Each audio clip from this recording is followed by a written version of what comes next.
Assalamualaikum dan salam sejahtera kepada semua. Dalam video ini, kita nak belajar plot batang dan daun. Okey, ini adalah contoh bagi plot batang dan daun ya. Kita ada batang, kita ada daun. Plot batang dan daun ialah perwakilan data yang mengasingkan nilai data kepada batang dan daun mengikut nilai tempat. Daun biasanya ialah digit akhir nombor itu. Ya, daun ni biasanya digit akhir nombor itu, digit yang di sebelah kanan. Batang pula ialah digit atau digit-digit yang lain di sebelah kiri nombor itu. Ya. Batang ni pula adalah digit di sebelah kiri nombor itu. Daun digit di sebelah kanan. Plot batang dan daun mengekalkan nilai data asal. Ya. Jadi, kita dapat melakukan pengiraan aritmetik ke atas nilai itu bagi tujuan analisis data. Plot batang dan daun sesuai digunakan untuk memaparkan taburan data numerik dan juga dapat mengekalkan nilai data asal. Contoh, data di bawah menunjukkan markah ujian matematik bagi 20 orang murid di sebuah kelas. Wakilkan data itu dengan plot batang dan daun. Okey, data ini adalah markah ujian matematik bagi 20 orang murid. Macam mana kita nak wakilkan data ini dalam bentuk plot batang dan daun? Okey. Langkah untuk membina plot batang dan daun. Langkah pertama, lukis garisan yang membahagi batang dan daun. Okey, kita lukis garisan macam ni. Okey. Di mana di sini adalah untuk batang, di sini adalah untuk daun. Okey. Kalau perhatikan data ini ya, semua data adalah dalam puluh. Maka batang akan jadi digit puluh, manakala daun akan jadi digit sar. Ya. Batang ni akan jadi digit puluh, daun pula akan jadi digit sar. Langkah kedua, tulis setiap data satu demi satu dengan digit puluh dijadikan sebagai batang. Okey, macam mana nak buat ya? Okey, kita kena cari dahulu digit terkecil, nilai terkecil ya. Nilai terkecil adalah 32, manakala nilai terbesar adalah 86. Okey. Jadi untuk batang kita akan jadikan sebagai digit puluh. Okey, iaitu digit di sebelah kiri. Baik.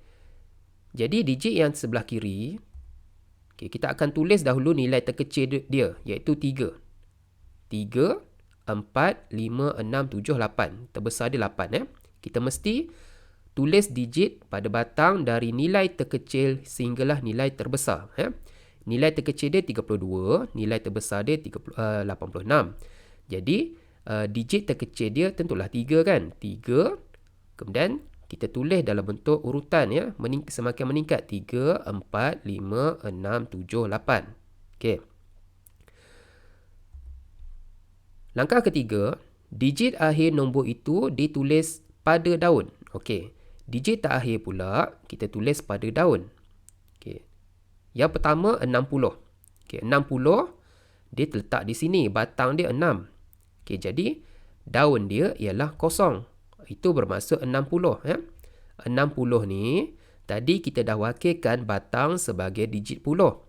Jadi kalau 60 batang dia akan jadi 6, manakala daunnya akan jadi kosong lah kan. Ini bermaksud 60. Okey, yang kedua 56. Macam mana kita nak tulis?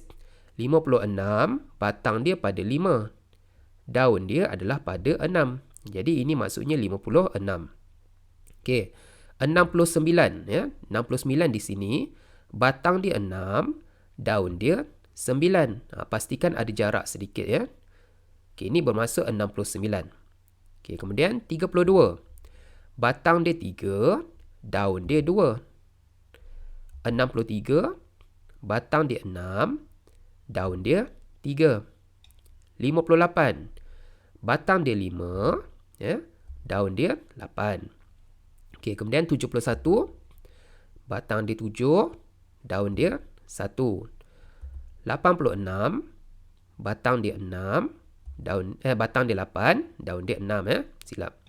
Okey, 52. Batang dia 5, daun dia 2. 64.